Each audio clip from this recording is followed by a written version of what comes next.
শিখা, তোমার কি ব্যাপার বলো তো? তুমি এখনও কম্বল মুড়ি দিয়ে ঘুমাচ্ছ? আর ওদিকে দেখো, বড় বৌদি সবার জন্য লাঞ্চ বক্স তৈরি করা শুরু করে দিয়েছে। তুমি তাড়াতাড়ি ঘুম থেকে ওঠো, আমাকে লাঞ্চ বক্স প্যাক করে দেবে না? রান্নাবান্নাও তো করতে হবে।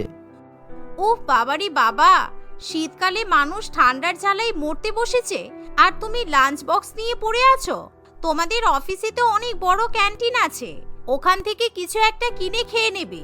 আমি এখন ঘুম থেকে উঠে রান্না বান্না করতে পারবো না। আমাদের অফিসের ক্যান্টিনের খাবার একদম ভালো না, ওই খাবার খেলে আমার লিভারের প্রবলেম হয়ে যাবে। কিন্তু তবুও তোমার জ্বালায় পড়ে এই শীতকাল ধরে আমাকে ক্যান্টিনেরই খাবার খেতে হচ্ছে, তাই আজকে আমি ক্যান্টিনের খাবার খাবোই না। ঠিক আছে, তুমি যখন ক্যান্টিনের খাবার খাবে না, তাহলে দিদির কাছে যাও। দিদি যখন সবার জন্য লাঞ্চ তৈরি করে দিচ্ছে, তোমার জন্য লাঞ্চ বক্স দিয়ে দেবে, তাহলে তুমি ভালো মন্দ খাবার খেতে পারবে। শিখা এই কথা বললে রাহুলের কিছু করার থাকে না, কিন্তু বড় বৌদির কাছে অফিসের লাঞ্চ বক্স চাইতে তার খুব লজ্জা লাগে। বড় বৌদি, তুমি তো জানো আমার বউ কতটা কুড়ে, কিছুতেই রান্নাবান্না করতে চাই না। তুমি বাবা, দাদার, বাবলুর জন্য তো লাঞ্চ বক্স প্যাক করে দিচ্ছ, তাই আমার লাঞ্চ বক্সটাও প্যাক করে দাও না। আরে এরকম করে বলছো কেন? আমি অনেক খাবার রান্না করেছি, তাই তোমার জন্য আমি লাঞ্চ বক্স প্যাক করে দিচ্ছি। এই শুনে রাহুল খুব খুশি হয়। এভাবেই দীপা সেদিনও সবার জন্য গরম গরম খাবার লাঞ্চ বক্সে প্যাক করে দেয়। সবাই যে যার মতো লাঞ্চ বক্স নিয়ে অফিসের জন্য বেরিয়ে যায়। অন্যদিকে মহারানী শিখা সবেমাত্র ঘুম থেকে উঠে গ্রিন টি খেতে খেতে ঘরে বসে ফোন দেখে। দুপুরবেলা যখন খাওয়া দাওয়া করার সময় হয়, তখন সে 2 তলায় চলে যায়। দিদি, তোমার জন্য এই গোটা শীতকালে আমি বেঁচে গেলাম। আমার মোটেই রান্না বান্না করতে ইচ্ছে করে না। ভাগ্যিস তুমি ভালো ভালো খাবার রান্না করো, তাই খাওয়া দাওয়াটা তোমার এখান থেকেই হয়ে যায়। একতলায় নিজে বসবাস করো, আলাদা রান্নাঘর আছে তোমার, তবুও কোনো লজ্জা নেই। আমার বড় বৌমা এই শীতের মধ্যে ঘুম থেকে উঠে সবার জন্য রান্না বান্না করবে, লাঞ্চ বক্স প্যাকিং করে দেবে, আর তুমি শুধু আরাম করে বসে বসে খাবে। কালকে তুমি সবার জন্য লাঞ্চ বক্স তৈরি করবে, আর বড় বৌমা আরাম করবে। শাশুড়ি মা এই কথা বললে শিখা খুবই বিপদে পড়ে। অন্যদিকে বাড়ির ছেলেরা যখন অফিসে গিয়ে কিংবা স্কুলে গিয়ে নিজেদের লাঞ্চ বক্স খোলে, তখন তারা খুবই খুশি হয়, কারণ তখনও পর্যন্ত প্রত্যেকটা খাবারই খুব গরম থাকে, যার ফলে সবাই শীতকালের দুপুরে গরম গরম খাবার খায়। সন্ধ্যাবেলা তারা আবার খুশি মনে বাড়িতে ফিরে আসে। কিন্তু সেদিন সন্ধ্যাবেলা শিখা আবার তার বান্ধবীদের সাথে রেস্টুরেন্টে ডিনার করতে যায়। আর বলিস না, হাউসওয়াইফ হয়েও জীবনে অনেক ঝামেলা আছে। বাড়ির ছেলেদের জন্য কালকে আমাকে লাঞ্চ বক্স তৈরি করতে হবে। আমার শাশুড়ি মা আমাকে হুকুম করেছে, কি জ্বালাতন বলতো। আমার বড় জাটাও গাধা আছে, এই ঠান্ডার মধ্যে সকালবেলা ঘুম থেকে উঠে সবার জন্য ভালো মন্দ রান্না করি, কিন্তু আমার পক্ষে তো সম্ভব নয়। কালকে আমি কি করব সেটাই ভাবছি। আরে তুই এত চিন্তা করছিস কেন? আমরা তো বেশ ভালোই অনেক খাবার অর্ডার করেছি। এখানে পিৎজা আছে, নুডলস আছে, বিরিয়ানি আছে, তার সাথে মাটন চাপও আছে। এত কিছু খাবার তো আমরা খেতে পারবো না। তুই খাবারগুলো প্যাকিং করে নিয়ে চলে যাবি। কালকে সকালে এই খাবারগুলোই গরম করে টিফিনে প্যাক করে দিবি, তাহলেই তো হয়ে যাবে। বান্ধবীদের মুখে এমন কথা শুনে শিখা খুবই খুশি হয়। রেস্টুরেন্টের বেঁচে যাওয়া খাবার নিয়ে শিখা সত্যি সত্যি বাড়িতে ফিরে যায়। পরের দিন সকালবেলা 8টার সময় শিখা ঘুম থেকে উঠে পড়ে। ইতিমধ্যে শিখার শ্বশুরমশাই এবং বাড়ির 2 ছেলে অফিসে যাওয়ার জন্য তৈরি হয়ে নেয়। ওরে বাবারে কি ঠান্ডা! তাড়াতাড়ি করে ফ্রিজ থেকে বাসি খাবারগুলো বার করি, তারপর সেগুলো লাঞ্চ বক্সে ভরে দেব, কেউ কিছু বুঝতেই পারবে না। এই বলে শিখা ফ্রিজ থেকে খাবার বার করে, আর সেই খাবারগুলো সে লাঞ্চ বক্সে প্যাক করে দেয়। কিন্তু সেই খাবারগুলো মোটেই গরম করে দেয় না, কারণ ঠান্ডায় তার যেন হাত জমে আসে। সেই লাঞ্চ বক্সগুলো সে বাড়ির ছেলেদের হাতে ধরিয়ে দেয়। সবাই যে যার মতো টিফিনগুলো নিয়ে অফিসে চলে যায়। কিন্তু দুপুরবেলা তারা তাদের লাঞ্চ বক্স খুলে দেখে যে সমস্ত খাবার একেবারে বরফের মতো জমে আছে। বিশেষ করে বিল্টু যেহেতু অনেকটাই ছোট, আর তার স্কুলে যেহেতু মাইক্রো ওভেনের ব্যবস্থা নেই, তাই সে ওরকম বরফ জমা খাবার খেতে বাধ্য হয়। কিন্তু দুপুরবেলা লাঞ্চ বক্সে বরফের মতো ঠান্ডা খাবার দেখে আশুতোষবাবু, কুমার এবং রাহুল খুবই রেগে যায়। হ্যালো নন্দা, তুমি কালকে ছোট বৌমাকে কেন বলেছো যে আজকে আমাদের লাঞ্চ বক্স দিতে? ছোট বৌমা সব বাসি বরফ জমা খাবার লাঞ্চ বক্সে প্যাক করে দিয়েছে। একেই এত শীত পড়েছে, তার উপর এরকম বরফ জমা খাবার খেতে হবে। এই খাবার খেলে আমাদের গলার আওয়াজ বসে যাবে তো, আর আমাদের তো শরীরও খারাপ হতে পারে। একই রকম ভাবে কুমার ও দীপাকে ফোন করে একই কথা বলে। অন্যদিকে রাহুল ও শিখার উপর খুব রেগে যায়। এভাবেই তাদের কপালে সেদিন আর দুপুরে খাবার জোটে না। তারা সন্ধ্যাবেলা যখন বাড়িতে ফিরে যায়, ইতিমধ্যে বিল্টুর ভীষণই জ্বর আসে। মা, কাকিমা আজকে আমাকে টিফিন বক্সে ঠান্ডা বরফ জমা বিরিয়ানি আর সমস্ত কিছু ঠান্ডা ঠান্ডা খাবার প্যাকিং করে দিয়েছিল, তাই আমি ওই খাবারগুলোই খেয়ে ফেলেছি, আর সেই জন্য আমার শরীর খুব খারাপ লাগছে। মা, শিখা, তুমি সত্যি পারো বটে। এই ঠান্ডার মধ্যে ওরকম বরফ জমা খাবার কেউ লাঞ্চ বক্সে প্যাক করে দেয়? আমার ছেলেটার জ্বর চলে এসেছে, কিছুদিন পর ওর পরীক্ষা শুরু হবে, তখন কি হবে বলো তো? তোমার যখন লাঞ্চ বক্স তৈরি করতে এতটাই অসুবিধা হচ্ছিল, তুমি আমাকে আগেই বলতে পারতে। আমি তাহলে যেমন প্রত্যেকদিন রান্না করি সেরকম আজকেও করে দিতে পারতাম। চুপ করো তো, আমরা কি বাড়ির রাঁধুনি নাকি যে সব সময় লাঞ্চ বক্স তৈরি করার জন্য সারাদিন মাতামাতি করব? একদিন না হয় বরফ জমা খাবার দিয়েছি, তাতে কি এমন ক্ষতি হয়ে গেছে শুনি? অসহ্যকর একেবারে। এই বলে শিখা সেখান থেকে চলে যায়। কিন্তু দীপা আবার তখনই গরম গরম খাবার রান্না করে বাড়ির সকলকে খেতে দেয়। এভাবেই কিছুদিন কাটে।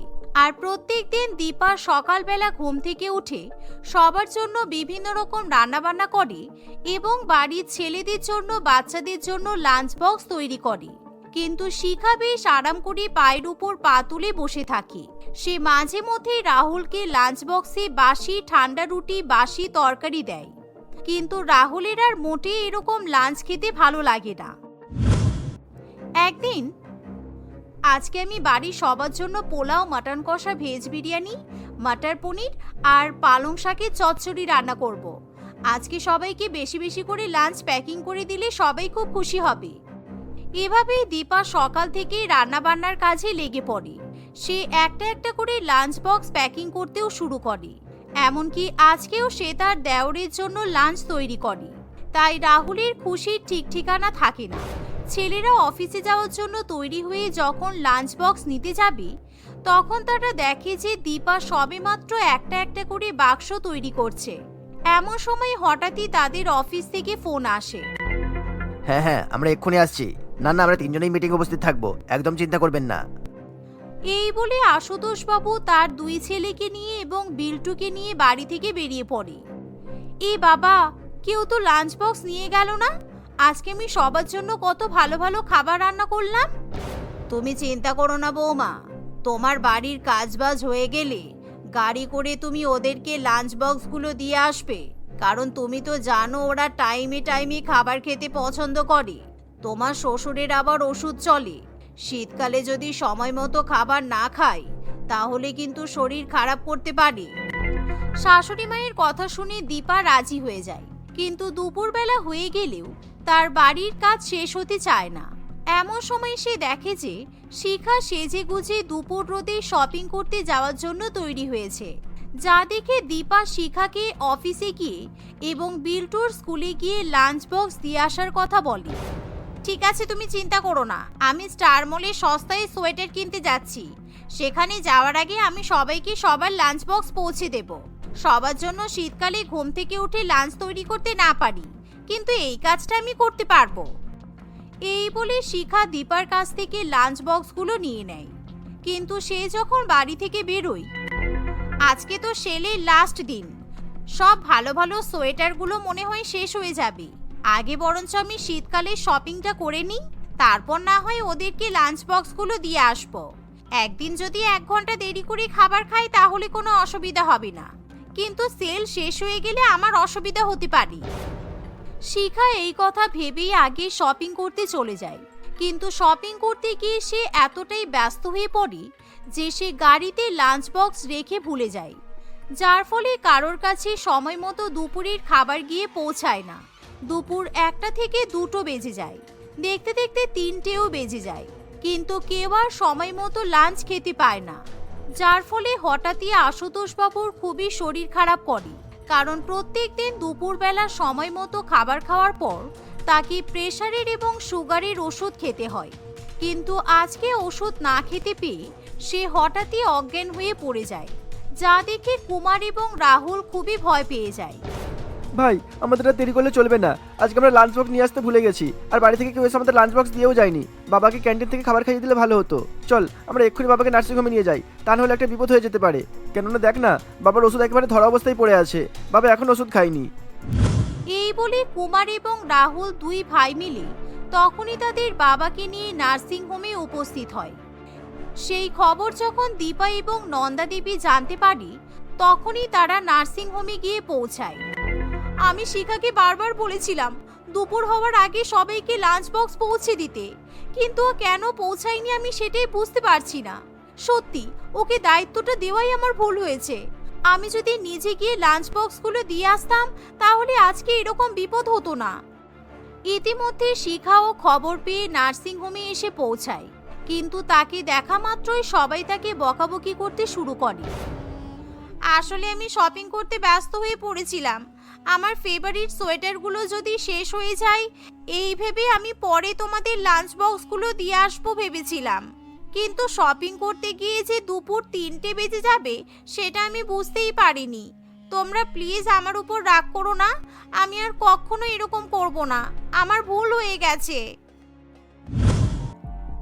অন্যদিকে ডাক্তারবাবু চিকিৎসা করে কিছুক্ষণের মধ্যে আশুতোষ বাবুকে সুস্থ করে তোলে, কিন্তু তারপর থেকে শিখা আর কখনো অলসতা করে না। দীপা যেমন সবার জন্য প্রত্যেকদিন ভালো ভালো খাবার রান্না করে লাঞ্চ বক্স তৈরি করে, ঠিক সেরকম ভাবে শিখাও মাঝে মাঝে সবাইকে লাঞ্চ তৈরি করে দেয়। এভাবেই তারা সবাই মিলে হাসি খুশি বসবাস করতে থাকে। রাজারহাট শিক্ষানিকেতন স্কুলে ক্লাস 11-এর ক্লাসরুমে সবসময় হাসি মজা হই হুল্লোড় লেগেই থাকতো। তার কারণ ছিল রিমি এবং কেয়া। রিমি খুবই লম্বা ছিল, তাদের ক্লাসরুমে তার মতো লম্বা কেউই ছিল না। শুধু ক্লাসরুমে নয়, হোল স্কুলের মধ্যে টিচার স্টুডেন্ট সবার থেকে বেশি লম্বা ছিল রিমি। আর অপরদিকে কেয়া ছিল ঠিক রিমির বিপরীত, অর্থাৎ কেয়া খুবই বেটে ছিল। রিমির মতো কেয়াও ওই স্কুলের একমাত্র বেটে মানুষ ছিল। এই দেখ উঠ এসে গেছে, উঠ এসে গেছে, এই উঠ, সাবধানে যা। তুই এত লম্বা যে কাউকে যদি বাই চান্স একটা লাথি মেরে দিস সে তো ফুটবলের মতো বাইরে গিয়ে ছিটকে পড়বে। না না, আমাদের তবুও সেরকম অসুবিধা হবে না। অসুবিধা হবে এই যে নাটকি কেয়ার। কেয়া এতটাই খাটো যে আমরাই মাঝে মাঝে ওকে দেখতে পাই না চোখে। আর রিমি তো অনেক লম্বা, দেখবি রিমি কোনোদিন লাথি মেরে স্কুল থেকে বাইরে কেয়াকে বের করে দেবে। আমার না মাঝে মাঝে বড্ড অবাক লাগে, এই রকম লম্বার খাটো মেয়ে আমাদের ক্লাসরুমে এসে জুটেছে। আমার তো মাঝে মধ্যে আমাদের ক্লাসরুমটাকে চিড়িয়াখানা মনে হয়।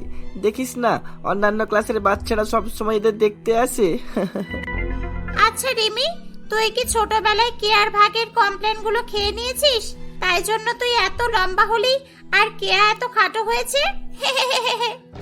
এভাবেই প্রত্যেকদিন রিমি এবং কেয়াকে সবাই মিলে অপমান করত। রিমি এবং কেয়া এসবে অভ্যস্ত হয়ে পড়েছিল।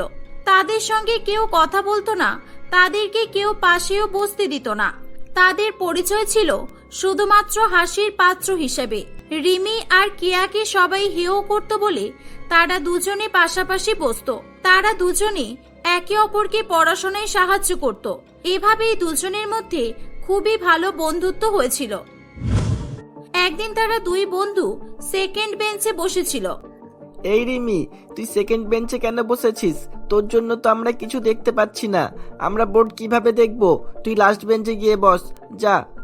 ঠিক আছে, যাচ্ছি। এই কেয়া, চল লাস্ট বেঞ্চে গিয়ে বসি। কিন্তু লাস্ট বেঞ্চে বসলে যে আমি কিছু দেখতে পাবো না। আমি সেকেন্ড বেঞ্চে বসেও তো ঠিক করে বোর্ড দেখতে পাচ্ছি না রে, তাহলে কি করব এবার? আরে চিন্তা করছিস কেন, আমি আছি তো। আমি লাস্ট বেঞ্চে বসেও বোর্ড খুব ভালো করেই দেখতে পাই। বোর্ড দেখে কিছু লেখার হলে তুই আমার খাতা দেখে লিখে নিবি, তাহলেই তো হয়ে যাবে। আমরা দুজনে একসাথেই বসবো প্লিজ। আমরা দুজন নিজেদের মধ্যে ব্যস্ত থাকলে কেউ আমাদের নিয়ে মজা করলেও আমাদের কিছু যায় আসবে না। এই ভেবে দুই বন্ধু লাস্ট বেঞ্চে গিয়ে বসে পড়ে। এরকম ভাবে সময় কাটতে থাকে। দেখতে দেখতে তারা বড় হয়ে ওঠে। দুই বন্ধু একই কলেজে ভর্তি হয়েছিল। এখন তাদের কলেজের ফাইনাল ইয়ার ছিল। স্কুলের মতো কলেজেও তাদেরকে নিয়ে মজা করা হতো, কিন্তু দুই বন্ধু সব সময় একসঙ্গে একে অপরকে সাপোর্ট করত। একদিন কলেজ ছুটির পর দুই বন্ধু ফুচকা খাবে বলে ঠিক করে। এই যে কাকু, আমাকে ফুচকা দিন তো। আরে কাকু, ফুচকা দিন। ওরে বাবা, আমার দোকানে গলা কাটা ভূত এসেছে যে। আরে তোমার মাথা কোথায়? আমি তো শুধুমাত্র তোমার ধর দেখতে পাচ্ছি। কে তুমি? আজকাল কি ভূত শাকচুনিরা ফুচকা খাওয়া শুরু করেছে নাকি? আরে কাকু, মাথাটা বেশি করে উঁচু করে দেখুন। আমার মাথা উপরে আছে, উপরে উপরে। না দেখেই আপনি জীবিত মানুষকে ভূত বানিয়ে দিচ্ছেন। ওরে বাবা রে, কত লম্বা মেয়ে গো তুমি! বাপ রে বাপ, এত লম্বা মেয়ে আমি আগে কখনোই দেখিনি। তোমাকে ফুচকা খাওয়ানোর জন্য আমাকে তো এবার মই লাগাতে হবে দেখছি। না না কাকু, মইটই লাগবে না। এই নিন, আমি ঝুঁকে দাঁড়াচ্ছি, এবার আপনি আমাকে ফুচকা দিন। হ্যাঁ ঠিক আছে, সেটাই ভালো হবে। এই নাও, ধরো ফুচকা ধরো। আর আমার ফুচকা কোথায়? কাকু, আমাকেও ফুচকা দিন। কে কে ফুচকা চাইলো? কোথায় কোথায়? কাউকে দেখতে পাচ্ছি না তো। ওরে বাবা, আমার দোকানে কি তাহলে সত্যি সত্যি ভূতের আবির্ভাব হলো নাকি? গলাকাটা ভূতের নাম করতে অরিজিনাল ভূত চলে এসেছে মনে হচ্ছে। ওরে বাবা রে! আরে কাকু, আমি এখানে এখানে। ওই সাইডে নয়, এই সাইডে দেখুন। আপনার বাঁ সাইডে দেখুন। আরে উপরে কি দেখছেন? নিচে নিচে তাকান, নিচে। এই কে? কোথায় আছো? কে? কোথায়? ওরে বাবা রে, এত খাটো! আজকে আমার সাথে কি হচ্ছে? একসাথেই লম্বার বেটে কাস্টমার। বাবা রে বাবা, তুমি তো দেখছি অনেক খাটো। তোমাকে ফুচকা দিতে হলে আমাকে ঝুঁকে ঝুঁকে দিতে হবে তো। এই তোমরা যাও তো এখান থেকে, আমি তোমাদের ফুচকা দেবো না। আমাকে জ্বালাতে চলে এসেছে শুধু শুধু। ফুচকাওয়ালার কথা শুনে রিমি এবং কেয়া ফুচকা না খেয়ে মন খারাপ করে সেখান থেকে চলে যায়। দেখতে দেখতে তাদের পড়াশোনা কমপ্লিট হয়ে যায়। তাদের বাড়ি থেকে বিয়ের জন্য দেখাশোনা শুরু করে। এই, আমি আর তুই একই বাড়িতে বিয়ে করব। আমি এত লম্বা আর তুই এত খাটো। আমরা সবসময় একসাথে থাকলে একে অপরকে যে কোনো কাজে সাহায্য করতে পারবো, আর অন্য বাড়িতে গেলে সেটা হবে না। কি রে, তুই রাজি তো? হ্যাঁ রে রিমি, তুই ঠিকই বলেছিস। তোকে ছাড়া আমি কোনো কাজই করতে পারবো না। আমি লম্বা হইনি তাতে কি, আমার লম্বা বন্ধু তো আছে। রিমি এবং কেয়ার বাবা মা তাদের কথায় রাজি হয়ে যায় এবং তারা ঘটক মশাইকে ছেলে দেখতে বলে। ঘটক মশাই তাদের জন্য ছেলে খুঁজতে শুরু করে, কিন্তু তাদের হাইটের জন্য তাদের মতো উপযুক্ত ছেলে পাওয়া যাচ্ছিল না। প্রত্যেকদিন রিমি এবং কেয়ার বাড়ি থেকে ঘটক মশাইয়ের কাছে ফোন আসতো। ঘটক মশাই এখনো পর্যন্ত তাদেরকে কোনো ছেলের সন্ধান দিতে পারেনি। একদিন ঘটক মশাইয়ের বাড়িতে মধুমিতা দেবী নামে একটি মহিলা আসে। ঘটক মশাই, আমি খুব সমস্যায় পড়েছি। আমার দুই ছেলের অনেক বয়স হয়ে গেছে, আর তাই জন্য ওদের এখন কেউ বিয়ে করতেই চাইছে না। আপনি দয়া করে আমার দুই ছেলের জন্য মেয়ে খুঁজে বের করুন। যে কোনো রকমের মেয়ে হলেই হলো, কোনো সমস্যা নেই। এখন আমি মেয়েদের রূপগুণ নিয়ে বিচার করতে গেলে আমার ছেলেদের যে বিয়েই হবে না। আপনি ভেবে বলছেন তো? যে কোনো মেয়ে হলেই হবে তো? ঠিক আছে, তাহলে ধরেই নিন আপনার ছেলেদের বিয়ে হয়ে গেছে। আমার হাতে দুটো ভালো মেয়ে আছে, যেমনই শিক্ষিত তেমনই সুন্দরী। ঠিক আছে ঠিক আছে, আর কিচ্ছু বলতে হবে না। আপনি মেয়ের বাবা মায়ের সঙ্গে কথা বলুন। যত তাড়াতাড়ি সম্ভব বিয়েটা হয়ে গেলেই বাঁচি। কিছুদিনের মধ্যেই মধুমিতা দেবীর দুই ছেলে মোহন এবং তন্ময় রিমি এবং কেয়াকে দেখতে চায়, কিন্তু তাদের দুজনের হাইট দেখে তারা অবাক হয়ে যায়। যেহেতু তাদের কাছে আর কোনো অপশন ছিল না, তাই তারা রিমি ও কেয়াকে বিয়ে করার জন্য রাজি হয়ে যায়। কিছুদিনের মধ্যেই মোহনের সঙ্গে রিমির এবং তন্ময়ের সঙ্গে কেয়ার বিয়ে হয়ে যায়। বিয়ের পর পাড়াপড়শি সকলে রিমি এবং কেয়াকে নিয়ে নিন্দা করতে থাকে। আশেপাশের গ্রাম থেকে লম্বা বউ এবং খাটো বউকে দেখতে আসতো। এরকম ভাবে সময় কাটতে থাকে। একদিন, এই যে খাটো বৌমা, উপর থেকে মশলার কৌটোগুলো নামিয়ে দাও তো, তাড়াতাড়ি রান্নাটা করে ফেলি আমি। মা, অত ওপরে তো আমার হাত যাবে না। এই রিমি, তুই নামিয়ে দে তো মশলার কৌটোগুলো। হ্যাঁ হ্যাঁ, দাঁড়া, আমি নামিয়ে দিচ্ছি। সর দেখি। না, আমি তোমাকে বলেছি, আমি যাকে কাজ বলবো সেই কাজটা করবে, বুঝেছো? কে লম্বা কে খাটো সেটা ভেবে আমি তোমাদের কাজ করতে দেব না। আমি আমার ইচ্ছা মতো তোমাদেরকে কাজ দেব, আর যাকে যেটা বলবো তাকে সেটাই করতে হবে। ঠিক আছে মা, আমি তাহলে এই চেয়ারের উপর উঠে মশলার কৌটোগুলো নামিয়ে দিচ্ছি। এ বাবা, তবুও তো আমার হাত যাচ্ছে না। আমি যে বড্ড খাটো। তোমাদেরকে নিয়ে আমি জ্বলে পুড়ে শেষ হয়ে গেলাম। একটা কাজও তোমরা ঠিক করে করতে পারো না। নামো নামো দেখি, তুমি সবজিগুলো কেটে দাও। আর এই যে লম্বা বৌমা, তুমি যাও আমার ঘরটা ভালো করে পরিষ্কার করে দাও। ঘর পরিষ্কার আছে, শুধু আমার খাটের তলাটা পরিষ্কার করতে হবে। খাটের তলায় ঢুকে ভালো করে ঝাড়ু দিয়ে মুছে পরিষ্কার করে দাও। মা, আমি তো অনেক লম্বা, খাটের তলায় ঢুকতে আমার খুব কষ্ট হবে। আমি তো ঢুকতেই পারবো না যে। আমি যেই কাজটা পারবো না আপনি তো দেখছি আমাকে সেই কাজটাই করতে বলছেন। আমাদের সঙ্গে আপনি এমন কেন করেন মা? আমরা যেই কাজটা ভালো করে করতে পারবো আপনি তো সেই কাজটাই আমাদের বলতে পারেন। বাবা, তোমাদের দেখছি ভালোই মুখ আছে। তোমরা লম্বা খাটো হয়েছো তাতে আমার কি দোষ? এই বাড়ির বৌমা হয়েছো, কাজকর্ম তো করতেই হবে। আমার ছেলেদের শুধু বয়স হয়ে গিয়েছিল বলে, না হলে তোমাদের মতো খাটো মেয়ের সঙ্গে আমার ছেলেদের কিছুতেই বিয়ে দিতাম না। এরকম ভাবেই মধুমিতা দেবী তার লম্বা ও বেটে বৌমার উপর অত্যাচার করত। রিমি এবং কেয়াকে মোহন এবং তন্ময়ও পছন্দ করত না, তাই তাদের সঙ্গে তারাও বাজে ব্যবহার করত। দেখতে দেখতে বেশ কিছু মাস কেটে যায়। একদিন মধুমিতা দেবী বাড়িতে কয়েকজন লোককে ডেকে আনে। এই যে দেখুন, এই যে আমার লম্বা বৌমা আর এই যে আমার খাটো বৌমা। এদের মতো লম্বা আর খাটো মেয়ে আপনারা আর কোথাও খুঁজলেও পাবেন না। আপনারা এদেরকে কবে নিয়ে যাবেন বলুন? আর মাসে মাসে কয়েকদিন করে এরা ছুটি পাবে, তাই তো? আচ্ছা আচ্ছা, আগে টাকা পয়সার কথাটা আলোচনা করে নেওয়া যাক। মা, আপনি কি বলছেন? আমরা তো কিছুই বুঝতে পারছি না আপনার কথা। এনারা কারা আর আমাদেরকে আপনি কোথায় পাঠাবেন বলছেন? তোমাদের দুজনকে আমি সার্কাসে পাঠাবো, তোমরা ওখানেই থাকবে। আর সার্কাস খেলা দেখিয়ে তোমরা মোটা টাকা ইনকাম করে বাড়িতে পাঠাবে। সংসারের কাজকর্ম তো তোমাদের দ্বারা হবে না, তাই তোমাদেরকে কোনো কাজে তো লাগাতেই হবে। এটা শুনে রিমি এবং কেয়া দুজনেই খুব রেগে যায়। না, আমরা কোথাও যাব না। আপনি আমাদেরকে এতটা ছোট করেন কেন?